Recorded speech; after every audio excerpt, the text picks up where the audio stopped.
Halo semua, kembali lagi di channelnya Ridwan Hanif. Dan sekarang kita ada di vlog The Civic Story.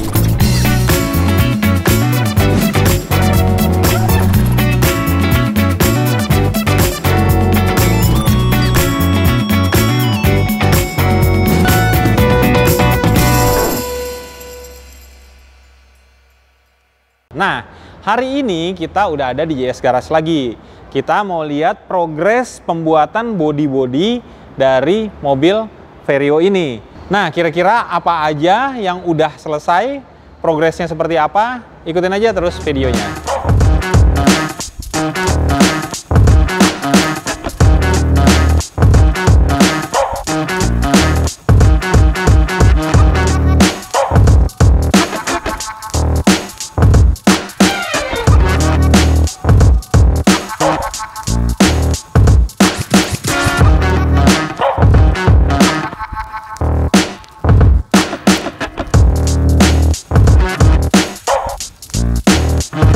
Nah, oke, kita mulai dari bagian depannya. Di sini udah terpasang semua bagian kap mesin, fender, bumper ini dengan bahan fiber yang tentunya lebih ringan daripada bodi aslinya. Nah, kita mulai dari kap mesinnya. Dan ini semua masih bentukannya standar. Fender pun bentuknya standar, bumper standar. Meskipun bumper dan fendernya ini adalah bumpernya EK9 yang bentuknya sebenarnya udah agak lebih sedikit kembung dibandingin Vario lokal yang ada di Indonesia. Nah, cuma EK9 standar ini tetap masih kurang besaran fendernya. Jadi perlu nanti setelah kita fitting semuanya dengan bentukan standar, kita fitting lagi dengan velg yang akan kita pakai rencananya dengan ring 17 dan ban yang cukup lebar.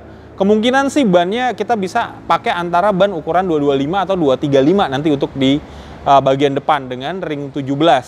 Nah, yang pasti fendernya pasti akan butuh lebih kembung lagi, sekitar mungkin antara 2,5 atau 3 cm kita akan lebih keluarin lagi. Nah, kalau untuk kap mesin sendiri seperti di episode sebelumnya gue udah bilang ini akan dibolongin di bagian tengah, cuma nanti kita akan fitment, lihat nanti posisinya itu di mana pasnya bolongan itu dipasangkan supaya memang airflow dari bagian dalam mesin, uap-uap panasnya itu bisa terbuang dengan sempurna. Nah, selanjutnya di bagian grill sendiri, ini grillnya nanti rencananya kita akan bikin dengan bentuk yang lebih racing lagi, mungkin dengan wear mesh atau dengan apa nanti kita lihatlah desainnya seperti apa. Selanjutnya ini bagian bumper bawah, ini juga kita nggak akan tutup, ini kita pasti akan pasang dengan wear mesh supaya pendinginan di radiatornya lebih maksimal lagi. Nah, bagian sini, bagian yang harusnya buat fog lamp nanti ini juga akan dibolongin. Dan kita akan buat untuk pendinginan ke bagian rem dan ke bagian suspensi supaya lebih adem lagi walaupun pada saat lagi melakukan slipstream. Karena biasanya kalau lagi balapan slipstream tentu hambatan angin akan berkurang dan tiupan angin ke bagian depan mobil juga pasti akan berkurang. Yang nyebabin biasanya itu rem pasti akan panas, mesin juga akan panas. Biasanya kalau kita buka di engine management, kita bisa colok ke laptop, itu kita lihat temperaturnya pada saat lagi slipstream itu biasanya akan melonjak tinggi, jauh gitu kan.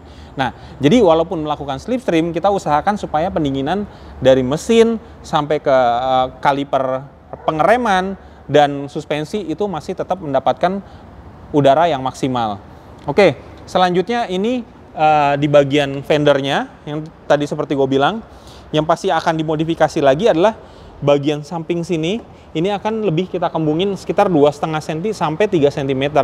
Nah, jadi ini masih fitting standar, walaupun memang ini udah fiber, tapi nanti akan dicoak lagi, akan dirubah lagi, supaya bagian sampingnya bisa lebih keluar. Selanjutnya, tadi gue lupa, untuk bagian bumper ini di bawahnya juga kita akan kasih tambahan lips, supaya kelihatan lebih bagus lagi. Nah, terus selanjutnya ini juga lampu ini yang kita fitting, ini lampu EK9.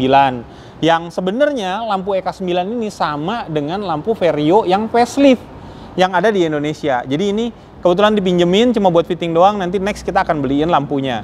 Nah, oke, selanjutnya kita ke bagian pintu. Ini yang udah dipasang pintu fibernya bagian pintu sebelah kiri. Sebenarnya kita bikin itu 3 pintu. 2 pintu belakang dan 1 pintu kiri bagian penumpang. Karena bagian kanan sesuai regulasi itu harus dengan pintu standar supaya lebih safety. Nah, jadi sebenarnya 3 pintu udah jadi, cuma ini yang baru di fitting adalah pintu bagian kiri. Nanti kita lihat di belakang kedua pintu bagian belakangnya seperti apa. Cuma ini yang udah terpasang bagian depan, kita lihat aja dulu yang ini. Nah, ini menurut gua bagus banget fibernya. Jadi nggak seperti kayak yang ya fiber pada umumnya dibikin ya, yang di molding langsung di pintunya. Jadi walaupun fiber tapi cukup tebal dengan dempulan, jadi tetap berat. Nah, ini reinforced fiber. Jadi fibernya ini sangat-sangat tipis. Nanti kita lihat detailnya, sangat-sangat tipis yang nyebabin juga jadi lebih enteng lagi. Nah, terus ini karena memang pembuatan moldingnya, dari moldingnya itu bagus, sampai ke frame untuk pemasangan polikarbonatnya ini juga menurut gue sih bagus banget ya. Karena biasanya orang-orang yang bikin pintu fiber untuk balap, biasanya frame di sini nih agak bermasalah, kurang diperhatiin gitu loh.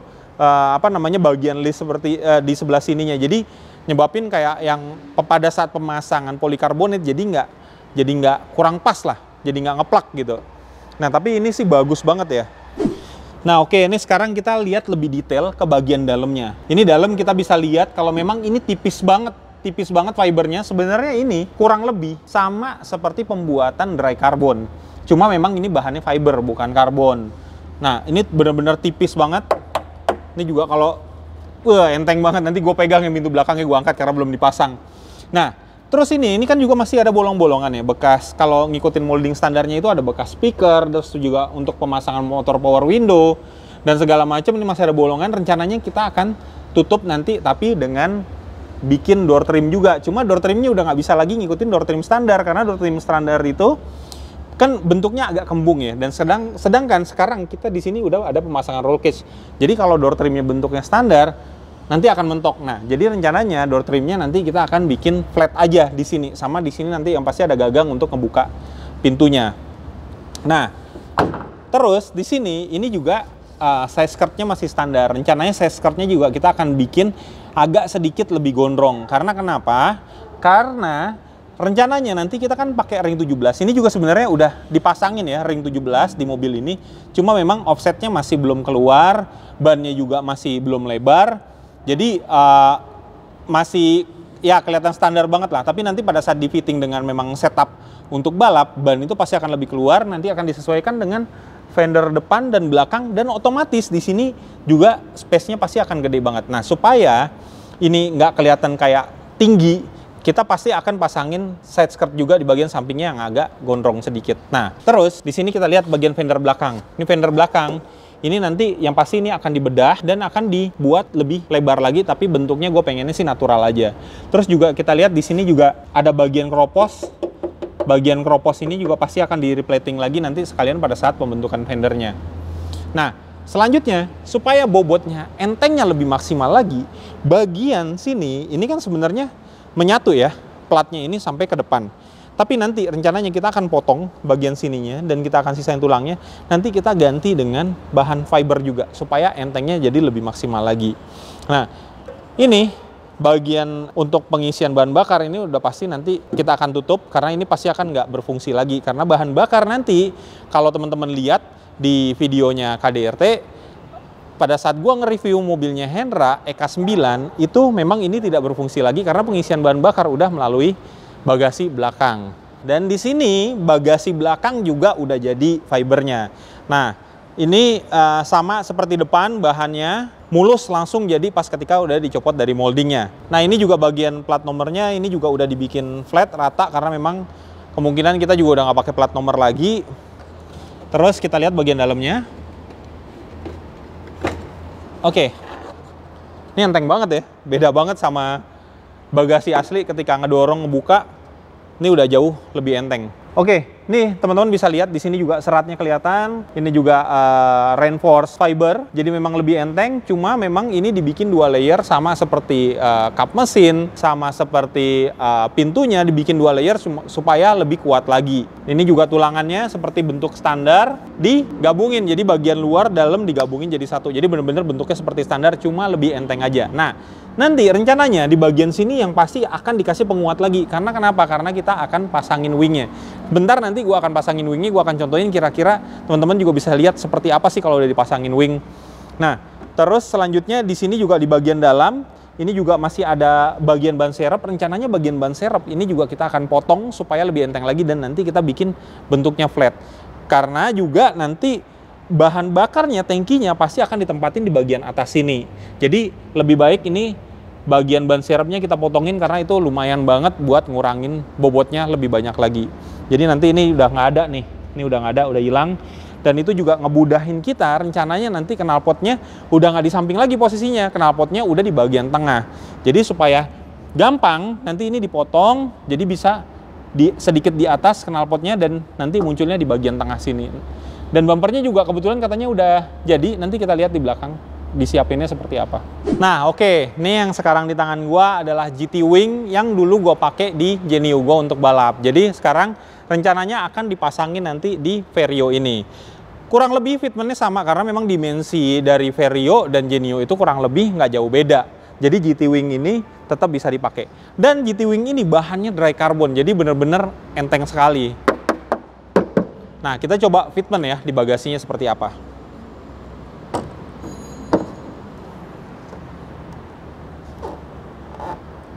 Nah, kurang lebih nanti posisinya di sini. Makanya tadi gue bilang, bagian bawah sini kita perlu kasih penguat, karena memang downforce-nya itu pasti akan gede banget. Jadi supaya nanti fibernya nggak retak atau rusak, jadi perlu dikasih penguat lagi di bagian bawahnya. Nah, nanti teman-teman kita kasih lihat dari beberapa angle, kira-kira cocok apa nggak pakai wing ini. Kalau menurut gue sih, ini racing banget pakai wing ini. Selain memang fungsinya memang benar-benar berfungsi, apalagi untuk mobil sedan seperti ini, ketika belok secara maksimal dan ngedapetin grip yang maksimal juga pada saat melakukan high speed corner. Oke, kurang lebih seperti itu. Nanti kita lihat yang ke bagian belakangnya untuk pintu bagian belakang 2 dan bumpernya seperti apa progresnya. Oke, kita udah di belakang nih. Ternyata bener bumpernya udah jadi dan ini lagi dibersihin dari sisa bekas moldingannya. Dan ini bagian harusnya di sini ada bagian bolongan knalpot, ini juga udah dibikin flat karena memang nanti rencananya nanti bagian tengahnya yang akan kita bolongin nanti seperti tadi gue bilang, knalpotnya nanti kita pasangin di sebelah tengah. Nah, dan ternyata gue juga nggak tahu dan ini gue baru tahu sekarang, lipsnya ini juga udah jadi, udah disiapin. Nah, cuma memang ini lipsnya adalah lips bentukan standarnya dari EK9 yang nanti kita akan modifikasi lagi. Modifikasinya seperti apa? Apakah nanti dibikin lebih gondrong lagi, nanti kita lihat fitmentnya seperti apa, ataukah nanti dipasangin splitter lagi bagian bawahnya. Nah, selanjutnya nanti kita akan lihat bagian pintu bagian belakang di sebelah sana dan nanti kita akan timbang kira-kira bedanya berapa sih pintu standar dengan pintu fiber yang udah jadi. Oke, sekarang kita udah di bagian pembuatan molding dan pembuatan fibernya, dan di sini adalah pintu kiri yang gue pegang, pintu kiri belakang. Dan ini udah jadi. Sama bagusnya seperti pintu yang depan. Dan nanti kita akan timbang kira-kira berapa berat dari pintu fiber ini dan berapa berat dari pintu standarnya. Sekarang kita timbang ya.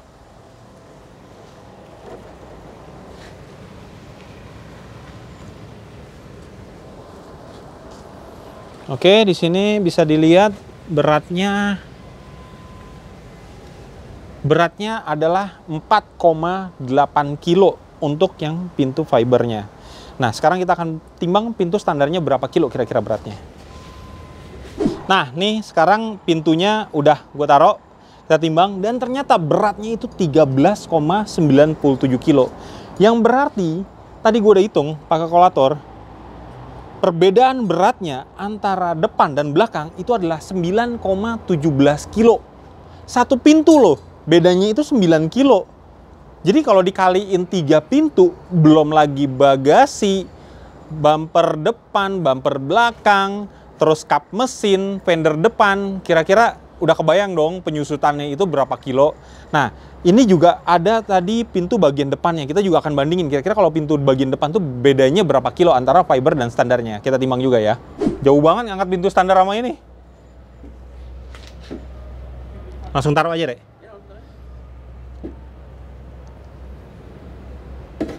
Lebih berat depan.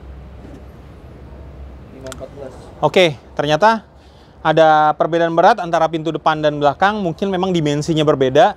Jadi pintu depan itu lebih berat. Ini beratnya adalah 5,14 kilo. Yang belakang tadi 4,8 kilo. Ya beda dikit lah, beda berapa gram. Nggak nyampe sekilo juga. Nah sekarang kita timbang pintu standarnya bagian depan. Berapa kilo kira-kira? Oke, sekarang kita timbang bagian depannya yang standar nih. Kira-kira berapa kilo? Berat 16,84. Sekarang kita hitung pakai kalkulator. 16,84 dikurang 5,14 kilo. Tahu bedanya berapa? Totalnya itu adalah 11,7 kilo. Lebih enteng bagian fibernya. Nah, berarti bagian depan ini memang lebih berat. Namun, ketika dibikin fiber, jauh bisa lebih enteng. Nah, udah kebayangkan teman-teman, jadi perbedaannya kalau semuanya udah panel-panel itu kita ganti dengan fiber, pasti penyusutannya luar biasa untuk berat dari Civic Vario ini. Nah oke, sekarang di episode ini gue juga mau ngasih kabar ke teman-teman, kalau memang di episode ini adalah episode terakhir dari The Civic Story. Tapi, jangan bersedih dulu. Ini adalah episode terakhir di channelnya Ridwan Hanif. Karena rencananya di episode depan, supaya lebih fokus lagi untuk kita ngasih kabar progres tentang The Civic Story, channelnya itu kita akan tayangin di channelnya KDRT. Nah, buat teman-teman yang belum subscribe di channelnya KDRT, buruan subscribe channelnya KDRT dan juga follow Instagramnya KDRT untuk tahu perkembangan update video-video terbaru dari KDRT. Begitu juga dengan The Civic Story. Jangan lupa juga follow Instagram Ridwan Hanif dan gue Ican _99. Sampai jumpa di episode-episode selanjutnya.